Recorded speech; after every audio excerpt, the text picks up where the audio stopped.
چھوٹے سے قد کو ایک قداور شخصیت، ایک نام، ایک برانڈ بناتا ہے اس کا ویژن، اس کا علم، اس کا تجربہ، اس کی تربیت، اس کا یقین، توکل اور تقوی۔ ان سب چیزوں کے ساتھ وہ شخص کسی بھی فیلڈ میں قدم اٹھاتا ہے، چاہے کوئی بھی میدان کیوں نہ، وہ تنہا نہیں ہوگا، وہ تنہا ہو کر بھی تنہا نہیں ہوگا۔ یہ توکل، یقین، نالج، ویژن، ایکسپیرینس، یہ ایک ہتھیار کا کام دیں گے۔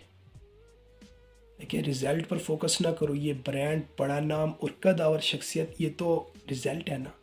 فوکس آپ کرو تربیت پر، ویژن پر، علم پر، توکل، یقین پر، تجربے پر۔ جب آپ ان پر فوکس کریں گے تو 100% آپ کا رزلٹ پھر واہ واہ ہی آئے گا، سکسیس ہی ہوگا۔